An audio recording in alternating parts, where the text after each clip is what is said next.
Pickman's Model by H.P. Lovecraft. You needn't think I'm crazy, Elliot. Plenty of others have queerer prejudices than this. Why don't you laugh at Oliver's grandfather, who won't ride in a motor? If I don't like that damned subway, it's my own business. And we got here more quickly anyhow in the taxi. We'd have had to walk up the hill from Park Street if we'd taken the car. I know I'm more nervous than I was when you saw me last year, but you don't need to hold a clinic over it. There's plenty of reason, God knows, and I fancy I'm lucky to be sane at all. Why the third degree? You didn't used to be so inquisitive. Well, if you must hear it, I don't know why you shouldn't. Maybe you ought to anyhow, for you kept writing me like a grieved parent when you heard I'd begun to cut the art club and keep away from Pickman. Now that he's disappeared, I go around to the club once in a while, but my nerves aren't what they were. No, I don't know what's become of Pickman, and I don't like to guess. You might have surmised I had some inside information when I dropped him, and that's why I don't want to think where he's gone. Let the police find what they can. It won't be much, judging from the fact that they don't know yet of the old North End place he hired under the name of Peters. I'm not sure that I could find it again myself. Not that I'd ever try, even in broad daylight. Yes, I do know, or I'm afraid I know, why he maintained it. I'm coming to that, and I think you'll understand before I'm through why I don't tell the police. They would ask me to guide them, but I couldn't go back there even if I knew the way. There was something there, and now I can't use the subway. And you may as well have your laugh at this too, go down into cellars anymore. I should think you'd have known I didn't drop Pickman for the same silly reasons that fussy old women like Dr. Reed or Joe Minot or Bosworth did. Morbid art doesn't shock me, and when a man has the genius Pickman had, I feel it an honor to know him, no matter what direction his work takes. Boston never had a greater painter than Richard Upton Pickman. I said it at first, and I say it still, and I never swerved an inch either when he shooed that ghoul feeding. That, you remember, was when Minot cut him. You know, it takes profound art and profound insight into nature to turn out stuff like Pickman's. Any magazine cover hack can splash paint around wildly and call it a nightmare or a witch's sabbath or a portrait of the devil, but only a great painter can make such a thing really scare or ring true. That's because only a real artist knows the actual anatomy of the terrible or the physiology of fear, the exact sort of lines and proportions that connect up with latent instincts or hereditary memories of fright, and the proper color contrasts and lighting effects to stir the dormant sense of strangeness. I don't have to tell you why a Fuseli really brings a shiver while a cheap ghost story frontispiece merely makes us laugh. There's something those fellows catch beyond life that they're able to make us catch for a second. Dorr had it, Syme has it, Angarola of Chicago has it, and Pickman had it as no man ever had it before, or, I hope to heaven, ever will again. Don't ask me what it is they see. You know, in ordinary art, there's all the difference in the world between the vital, breathing things drawn from nature or models and the artificial truck that commercial small fry reel off in a bare studio by rule. Well, I should say that the really weird artist has a kind of vision which makes models or summons up what amounts to actual scenes from the spectral world he lives in. Anyhow, he manages to turn out results that differ from the pretender's mince pie dreams in just about the same way that the life painter's results differ from the concoctions of a correspondence school cartoonist. If I had ever seen what Pickman saw, but no. Here, let's have a drink before we get any deeper. Gad, I wouldn't be alive if I'd ever seen what that man, if he was a man, saw. You recall that Pickman's forte was faces. I don't believe anybody since Goya could put so much of sheer hell into a set of features or a twist of expression. And before Goya, you have to go back to the medieval chaps who did the gargoyles and chimeras on Notre Dame and Mont Saint-Michel. They believed all sorts of things, and maybe they saw all sorts of things too, for the Middle Ages had some curious phases. I remember your asking Pickman yourself once, the year before you went away, wherever in thunder he got such ideas and visions. Wasn't that a nasty laugh he gave you? It was partly because of that laugh that Reed dropped him. Reed, you know, had just taken up comparative pathology and was full of pompous inside stuff about the biological or evolutionary significance of this or that mental or physical symptom. He said Pickman repelled him more and more every day and almost frightened him toward the last, that the fellow's features and expression was slowly developing in a way he didn't like, in a way that wasn't human. He had a lot of talk about diet and said Pickman must be abnormal and eccentric to the last degree. I suppose you told Reed, if you and he had any correspondence over it, that he'd let Pickman's paintings get on his nerves or harrow up his imagination. I know I told him that myself then. But keep in mind that I didn't drop Pickman for anything like this. On the contrary, my admiration for him kept growing, for that ghoul feeding was a tremendous achievement. As you know, the club wouldn't exhibit it, and the Museum of Fine Arts wouldn't accept it as a gift, and I can add that nobody would buy it, so Pickman had it right in his house till he went. Now his father has it in Salem. You know Pickman comes of old Salem stock, and had a witch ancestor hanged in 1692. I got into the habit of calling on Pickman quite often, especially after I began making notes for a monograph on weird art. Probably it was his work which put the idea into my head, and anyhow, I found him a mine of data and suggestions when I came to develop it. He shewed me all the paintings and drawings he had about, including some pen and ink sketches that would, I verily believe, have got him kicked out of the club if many of the members had seen them. Before long I was pretty nearly a devotee, and would listen for hours like a schoolboy to art theories and philosophic speculations wild enough to qualify him for the Danvers Asylum. My hero worship, coupled with the fact that people generally were commencing to have less and less to do with him, made him get very confidential with me, and one evening he hinted that if I were fairly close-mouthed and none too squeamish, he might shew me something rather unusual, something a bit stronger than anything he had in the house. You know, he said, there are things that won't do for Newbury Street, things that are out of place here, and that can't be conceived here anyhow.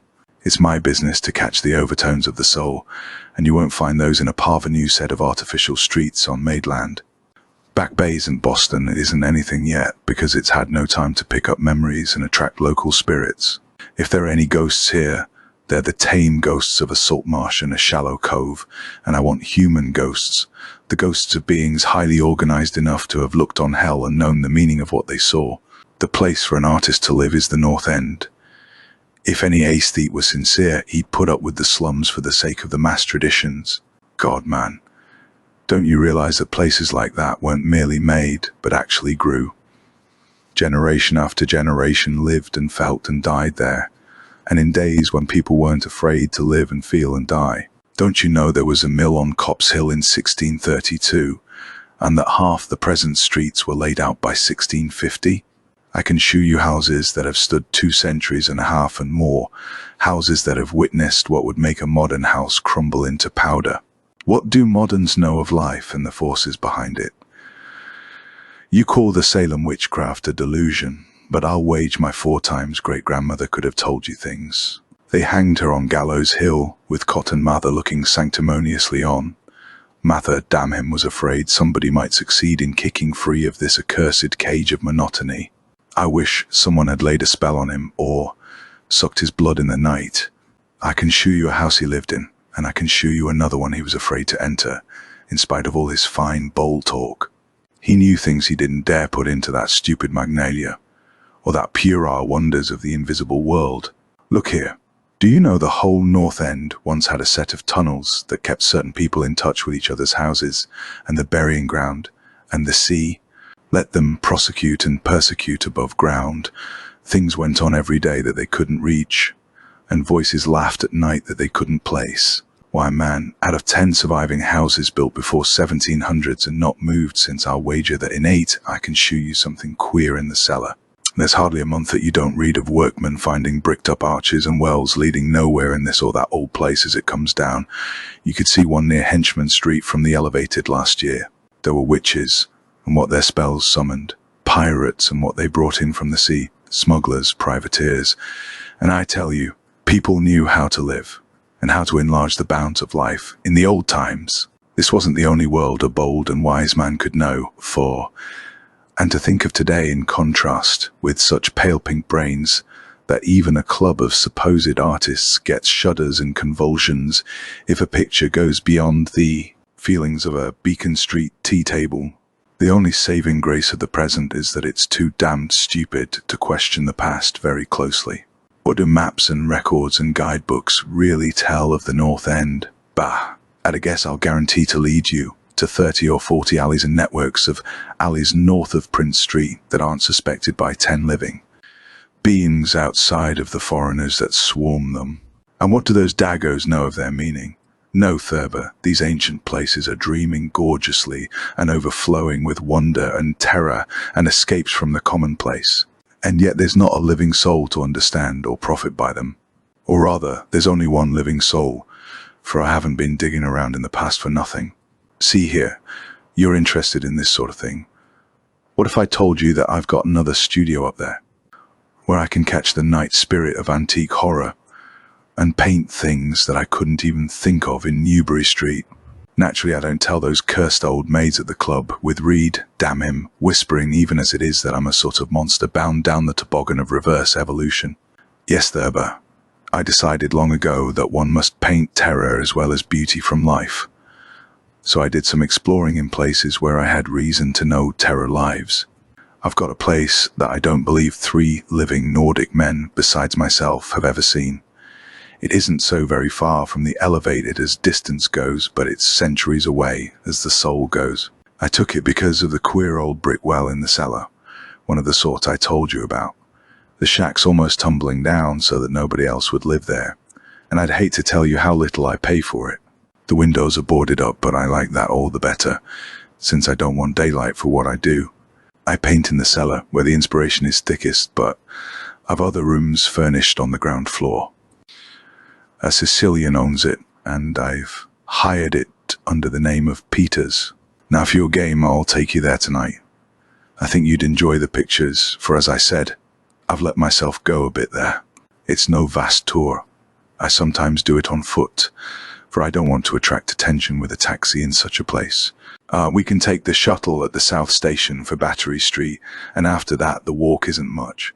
Well, Elliot, there wasn't much for me to do after that harangue but to keep myself from running, instead of walking for the first vacant cab we could sight.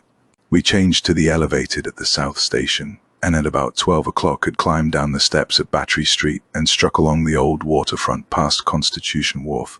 I didn't keep track of the cross streets, and can't tell you yet which it was we turned up, but I know it wasn't Greenough Lane. When we did turn, it was to climb through the deserted length of the oldest and dirtiest alley I ever saw in my life, with crumbling-looking gables, broken small-paned windows, and archaic chimneys that stood out half-disintegrated against the moonlit sky. I don't believe there were 3 houses in sight that hadn't been standing in Cotton Mather's time.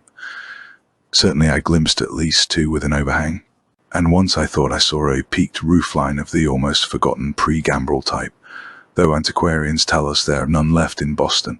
From that alley, which had a dim light, we turned to the left into an equally silent and still narrower alley with no light at all, and in a minute made what I think was an obtuse angled bend toward the right in the dark. Not long after this, Pickman produced a flashlight and revealed an antediluvian 10-paneled door that looked damnably worm-eaten. Unlocking it, he ushered me into a barren hallway with what was once splendid, dark oak paneling. Simple, of course, but thrillingly suggestive of the times of Andros and Phipps and the witchcraft. Then he took me through a door on the left, lighted an oil lamp, and told me to make myself at home. Now, Elliot, I'm what the man in the street would call fairly hard-boiled, but I'll confess that what I saw on the walls of that room gave me a bad turn. There were his pictures, you know, the ones he couldn't paint or even shoe in Newbury Street, and he was right when he said he had let himself go. Here, have another drink, I need one anyhow. There's no use in my trying to tell you what they were like, because the awful, the blasphemous horror, and the unbelievable loathsomeness and moral photo came from simple touches quite beyond the power of words to classify. There was none of the exotic technique you see in Sydney Sime, none of the trans-Saturnian landscapes and lunar fungi that Clark Ashton Smith uses to freeze the blood. The backgrounds were mostly old churchyards, deep woods, cliffs by the sea, brick tunnels, ancient panelled rooms, or simple vaults of masonry. Copp's Hill burying ground, which could not be many blocks away from this very house, was a favourite scene. The madness and monstrosity lay in the figures in the foreground, for Pickman's morbid art was preeminently one of demoniac portraiture. These figures were seldom completely human, but often approached humanity in varying degree, Most of the bodies, while roughly bipedal, had a forward slumping and a vaguely canine cast. The texture of the majority was a kind of unpleasant rubberiness. Ugh, I can see them now. Their occupations, well, don't ask me to be too precise. They were usually feeding, I won't say on what. They were sometimes shewn in groups in cemeteries or underground passages, and often appeared to be in battle over their prey, or rather, their treasure trove. And what damnable expressiveness Pickmans sometimes gave the sightless faces of this charnel booty.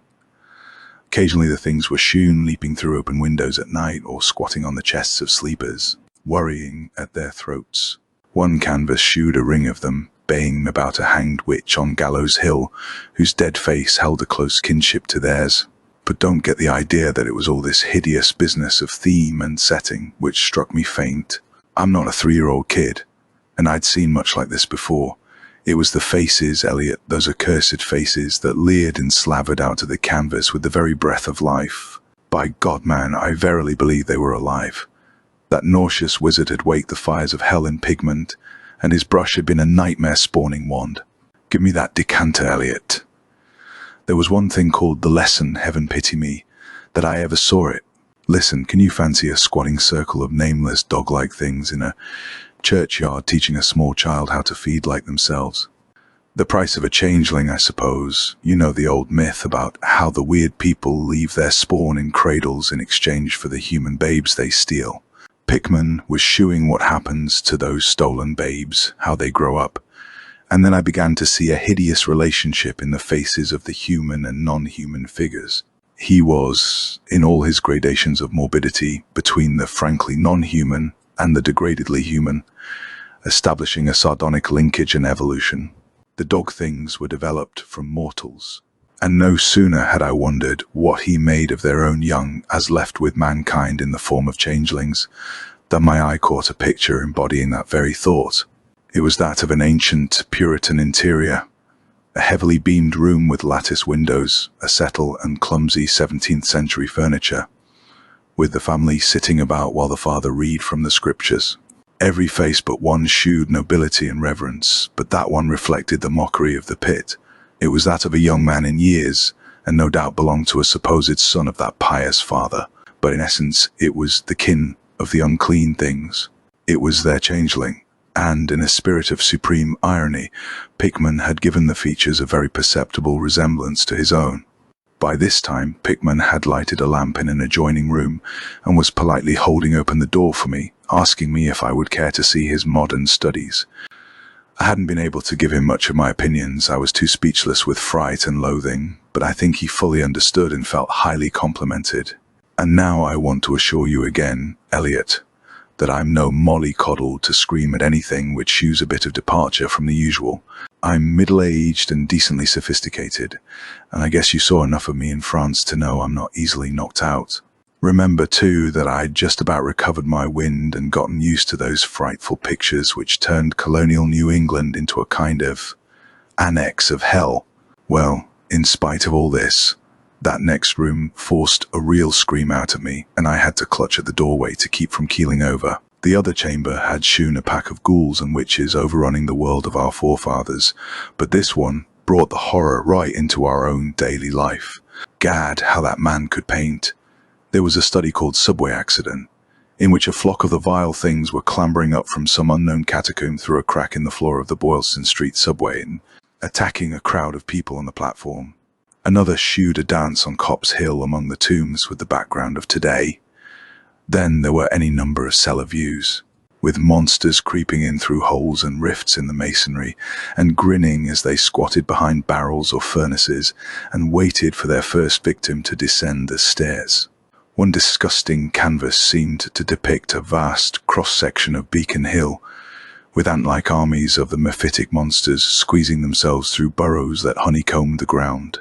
Dances in the modern cemeteries were freely pictured, and another conception somehow shocked me more than all the rest.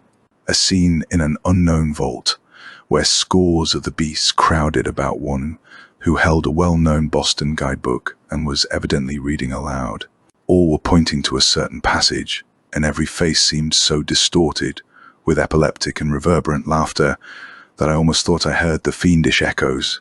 The title of the picture was Holmes, Lowell and Longfellow Lie Buried in Mount Auburn.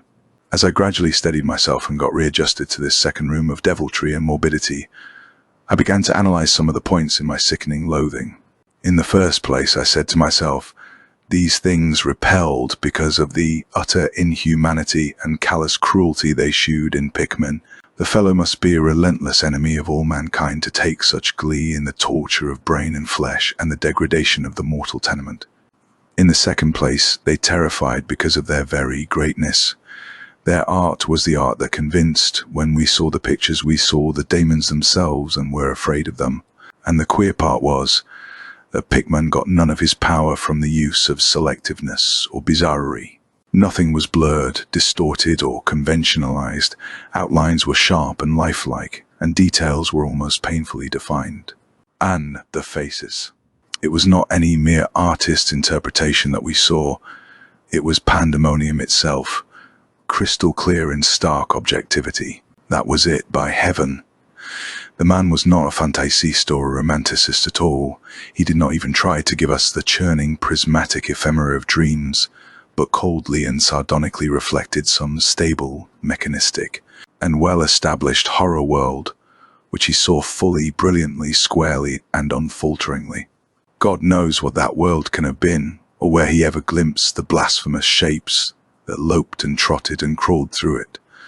But whatever the baffling source of his images, one thing was plain. Pickman was in every sense, in conception and in execution, a thorough, painstaking and almost scientific realist. My host was now leading the way down cellar to his actual studio, and I braced myself for some hellish effects among the unfinished canvases. As we reached the bottom of the damp stairs, he turned his flashlight to a corner of the large open space at hand, revealing the circular brick curb of what was evidently a great well in the earthen floor. We walked nearer, and I saw that it must be 5 feet across, with walls a good foot thick and some 6 inches above the ground level, solid work of the 17th century. Or I was much mistaken. That, Pickman said, was the kind of thing he had been talking about, an aperture of the network of tunnels that used to undermine the hill. I noticed idly that it did not seem to be bricked up, and that a heavy disc of wood formed the apparent cover. Thinking of the things this well must have been connected with if Pickman's wild hints had not been mere rhetoric, I shivered slightly, then turned to follow him up a step and through a narrow door into a room of fair size, provided with a wooden floor and furnished as a studio. An acetylene gas outfit gave the light necessary for work. The unfinished pictures on easels or propped against the walls were as ghastly as the finished ones upstairs, and shewed the painstaking methods of the artist. Scenes were blocked out with extreme care, and penciled guidelines told of the minute exactitude which Pickman used in getting the right perspective and proportions. The man was great, I say it even now, knowing as much as I do. A large camera on a table excited my notice, and Pickman told me that he used it in taking scenes for backgrounds, so that he might paint them from photographs in the studio, instead of carting his outfit around the town for this or that view. He thought a photograph quite as good as an actual scene or model for sustained work, and declared he employed them regularly. There was something very disturbing about the nauseous sketches and half-finished monstrosities that leered around from every side of the room. And when Pickman suddenly unveiled a huge canvas on the side away from the light, I could not for my life keep back a loud scream. The second I had emitted that night, it echoed and echoed through the dim vaultings of that ancient and nitrous cellar, and I had to choke back a flood of reaction that threatened to burst out as hysterical laughter. Merciful Creator. Eliot, but I don't know how much was real and how much was feverish fancy. It doesn't seem to me that Earth can hold a dream like that. It was a colossal and nameless blasphemy with glaring red eyes, and it held in bony claws a thing that had been a man, gnawing at the head as a child nibbles at a stick of candy. Its position was a kind of crouch, and as one looked, one felt that at any moment it might drop its present prey and seek a juicier morsel. But damn it all, it wasn't even the fiendish subject that made it such an immortal fountainhead of all panic. Not that, nor the dog face with its pointed ears, bloodshot eyes, flat nose and drooling lips. It wasn't the scaly claws, nor the mold-caked body, nor the half-hooved feet. None of these. though any one of them might well have driven an excitable man to madness. It was the technique, Eliot, the cursed, the impious, the unnatural technique.